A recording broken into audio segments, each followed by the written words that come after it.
Welcome back to episode number 2 of Nerd Without a Herd, where a teacher looks at interesting topics and talks to interesting people when his students aren't around.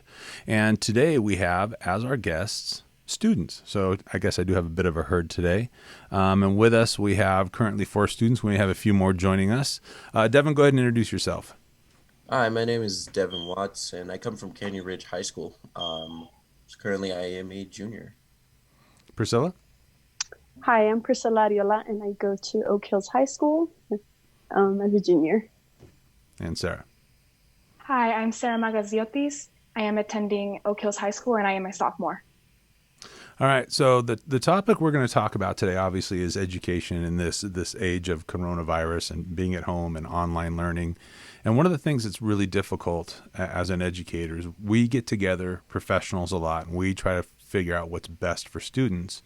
But unfortunately, when we do that, there's never students there. And so I really want to hear from you guys, your voice on what you need from us right now. And I get we're figuring this out day to day as we go, and it's going to change day to day. But I just really wanted to tap into student voice and get your feedback. So the first thing I want to talk about is academically. What do you guys need most from us right now academically so we can support and serve you? And we'll start with Sara and work our way around. So I believe that our number one priority should just be focusing on finals, since when we get back to school full time, this will be like really close. And just to avoid any filler assignments that are just meant to keep the students occupied, and instead make assignments useful to recap the year and just refresh our memories on all the content we've already learned previously. So you think review is probably the most important thing right now? Do you think Yeah. with that new topics are probably going to be a little difficult in this environment? Probably, because we've never really learned any new topics just purely online. So that will be something we need to get used to. So, yeah, Okay, it's just. awesome. Priscilla, what do you think? I agree. However, I feel like since we are in a day and age where we have access to internet, there's a lot of ways that we can just look up and search up how to do something new. I don't think it's foreign to anybody to search up how to, I don't know, for example, with math, like if you have to, I don't know, solve a certain equation, you can easily access that. And so, and like thinking about like colleges, like there's online classes, we can, like it's, although it's not something we've done in the past, but I feel like it can be done. And right now, I feel like teachers need to formulate lesson plans that are consistent. And like what Sara said, nothing with fillers. I mean, that's just going to waste time. There's content that needs to be learned in such a short amount of time, especially since we're going to be coming in late in the year. And one of my colleagues expressed that concern, an administrator here in the district, that they're a little concerned that teachers might bury students with busy work because they're not sure. And that concept of, and I don't know if you've heard the saying, a mile wide and an inch deep, where you do a bunch of stuff, but you don't really do it that deep versus, an inch wide and a mile deep is something that it's going to be a concern for, us moving forward. Deven, what do you think? What can we best do to serve you academically? Academic wise, I feel like the best thing to do currently is to take your time with the certain things you're teaching. So like what Sara said about how, we need to do a lot of reviewing because, when we go back, we're just going to be off topic because you guys might want to change subjects. You still want to stay to schedule. We should keep ourselves still in the topic so that way we're not lost. So if we have to push slow, we might have to push slow.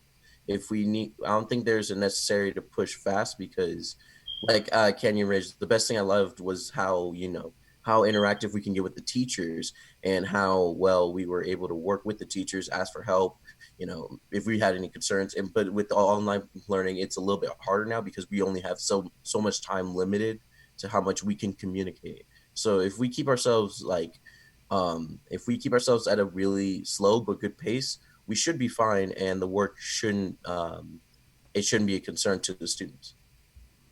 So with that, you bring up that key point of communication. I've set up for my students a Remind app, which they can text me, they can email me.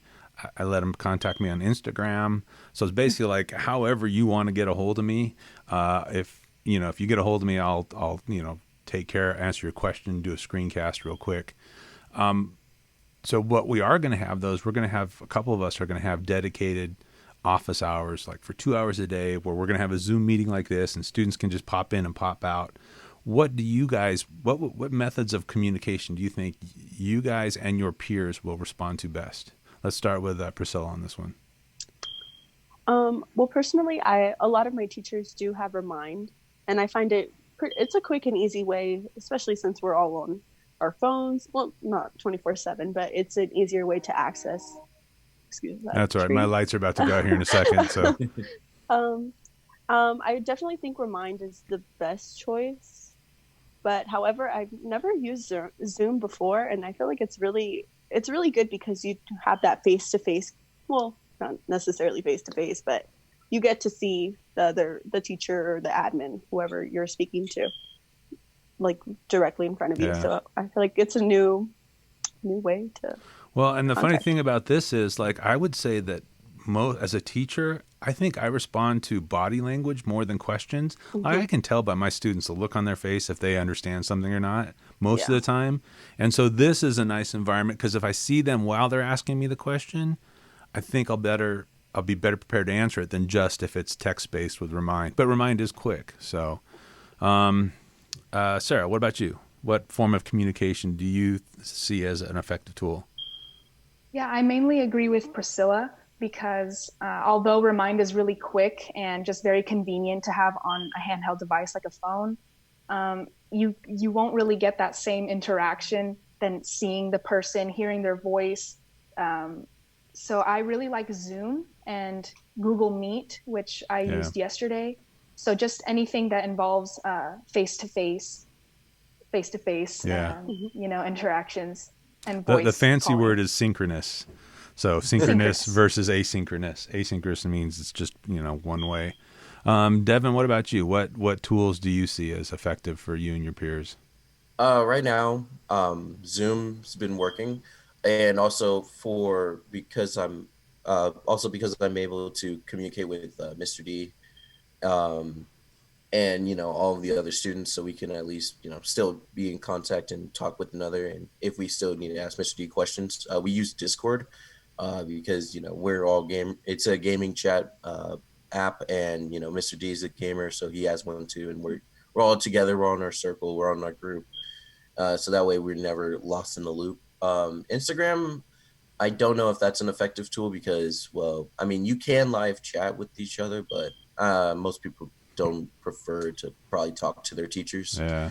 So far, I believe, yeah. And also Discord does have features where if you create a group, not a server, but if you create a group, you can video voice chat for like longer times as well. Okay. So it could be better than Zoom. It's just the way it just takes a lot of time because not a lot of teachers have Discord and they don't know how to use it. Yeah. So we should probably stick to Zoom for the best part.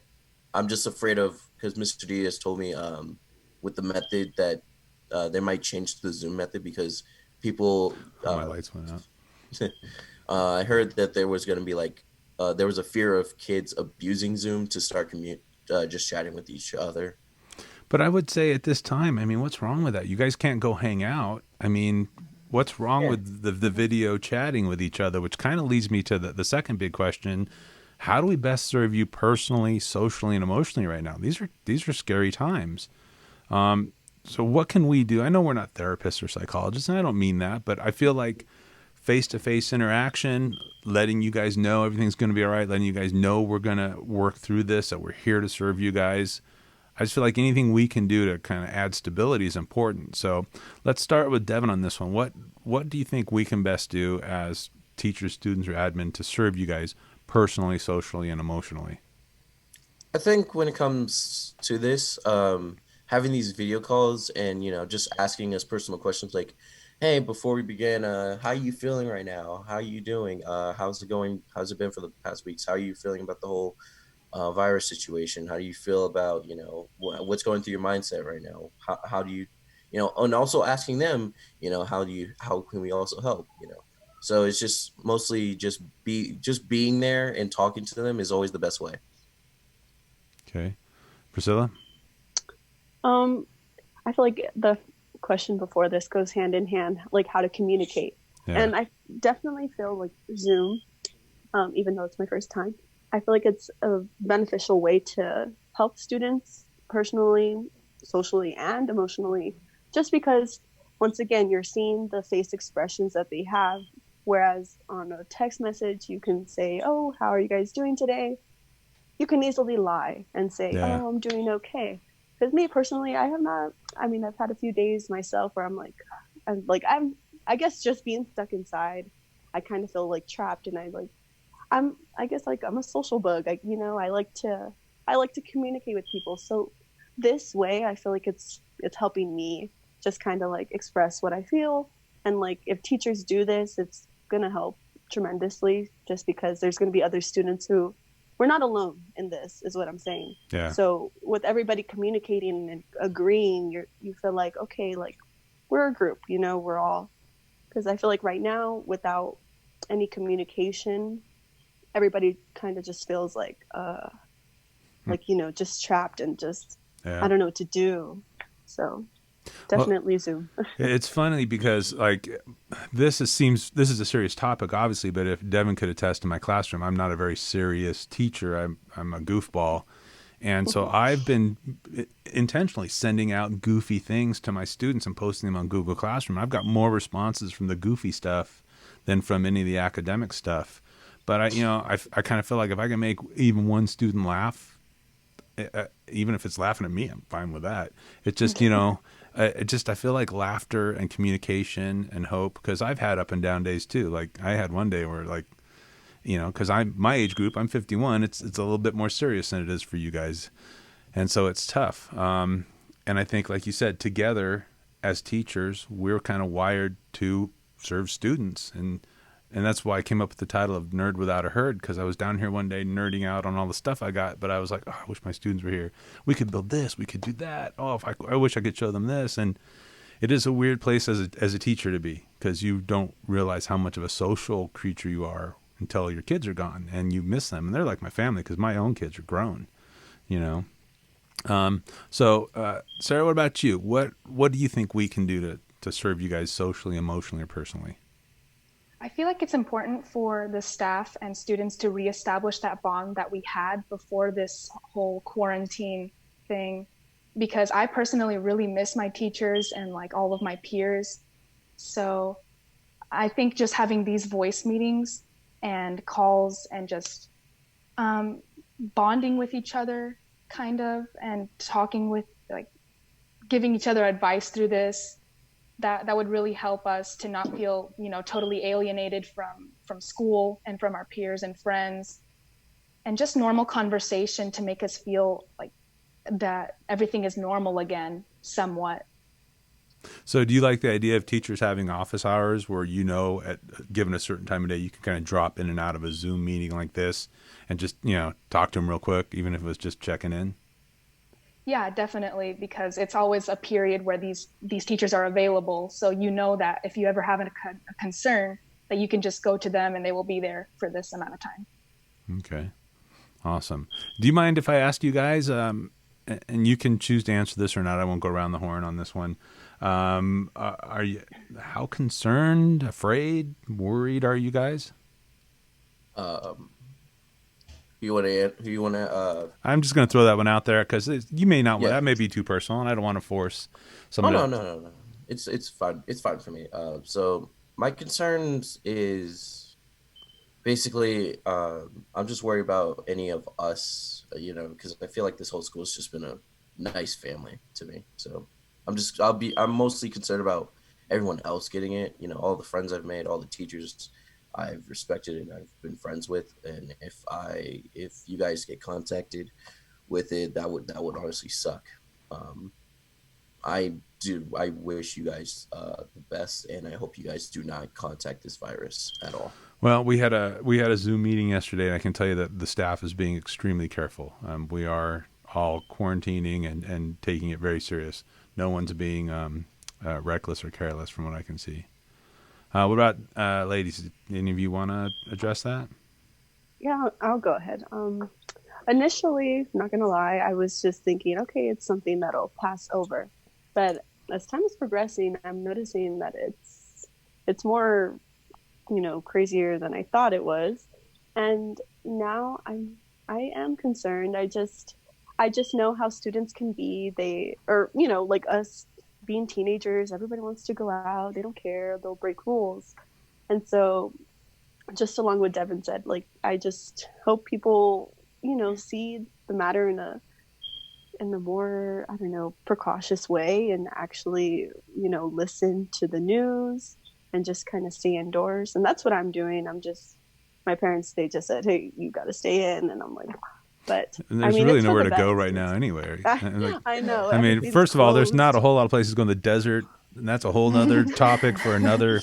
The lack of, cool things for teens to do is a whole nother podcast. But I mean, there really is no. I go outside and ride my mountain bike by myself, but other than that, yeah, It's sort of weird living in a small city, and then when you don't see that many people anymore, it's just like it just went from small to smaller. to tiny. Yeah.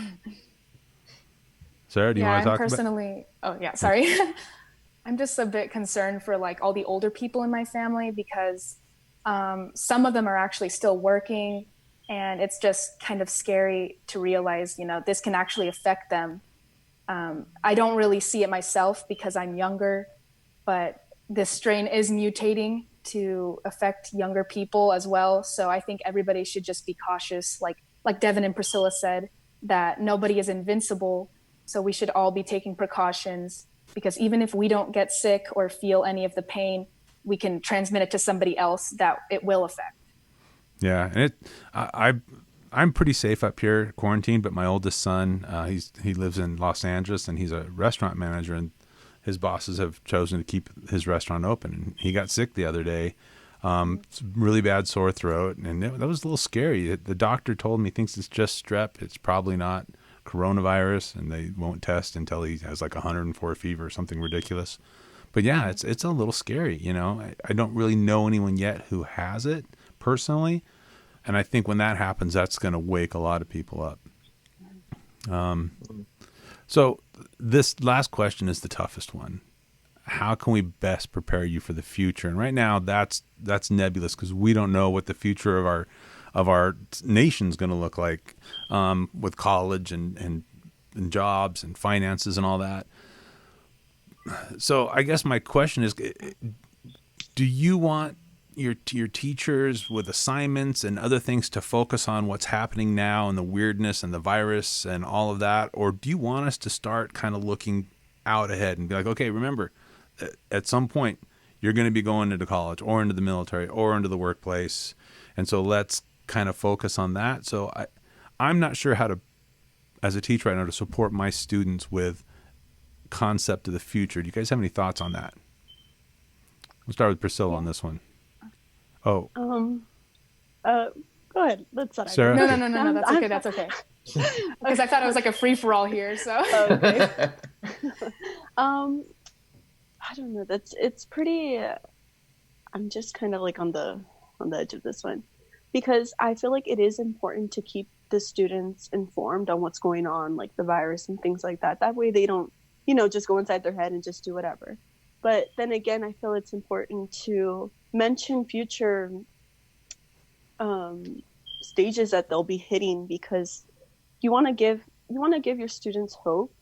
And I feel like with, mentioning college, they'll feel like, okay, like I'm going to get there, and like, this is not the end. You want to like establish a place where, not a place, but like a little message inside your students' heads to, like, we're going to get through this. It's like a moment in time where we're like all just, I don't know, struggling here, but there will be, college and whatever the career paths the students may take. Yeah. Sarah? Yeah, I feel like if we have a good ratio of just academics and then looking at the future, it will be really beneficial, because if you just focus like only on school purely, then you'll get to senior year and you'll have to be applying for colleges, and then you'll just be like, well, what do I do now? I've just been sheltered in this one school environment and I don't know how to deal with the rest of my life. So if teachers like talk about the future and get us kind of prepared for that, then I think that'll be really beneficial for us. Excellent. Deven? Yeah, I personally I just agree with both of them on how they we should think about the students for it's best to like move on. You should probably it's best to like help students move on with this problem. I don't think talking more about the coronavirus is really a good idea, because like my brother, he keeps watching the news every single day, and he's been watching more and more coronavirus updates, and he just keeps bringing himself down, and I don't want that for him. I think it's best on if we just keep moving on, look at the positives, see what we can do to go past this thing, and better develop ourselves instead of being stressed about now. Yeah, I kind of feel that from a teacher's perspective. For one of my makeup credits I put online, I have a Newsella article, and I was looking at all the articles. I had all these articles on coronavirus. I picked one about a guy who took a llama to his sister's wedding, because I figured, like, that's going to be a little bit more fun to read about right now than more of what you're just absolutely inundated with. So I want to, I know I told you guys I only had 3 questions, but I want to kind of ask for one takeaway from you guys each.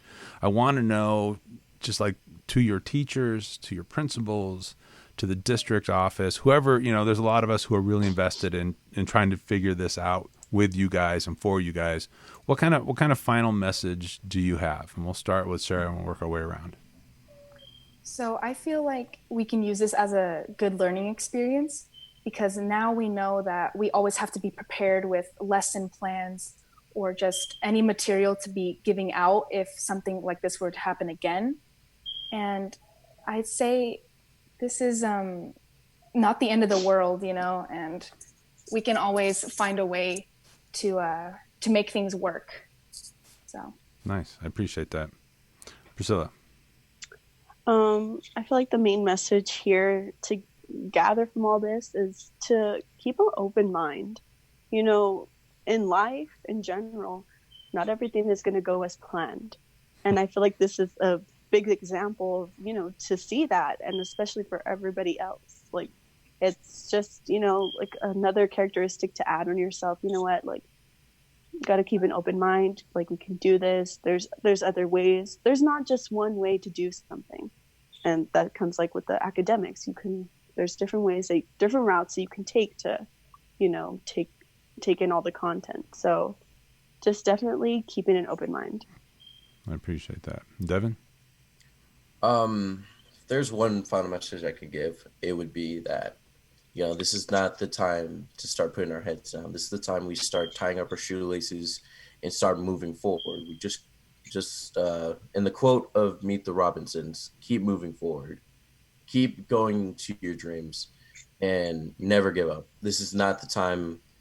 Even if this looks like a dire situation, this still should not be the time to start losing all hope after so much we've accomplished throughout this year. We have students, we have done so much. We have worked all these months hard, and we're not going to let one virus just take us down. We're not going to let it just push us. We're going to keep going. We're motivated. We're strong. We can keep going on. And I believe that everyone can do it. It's what's in here.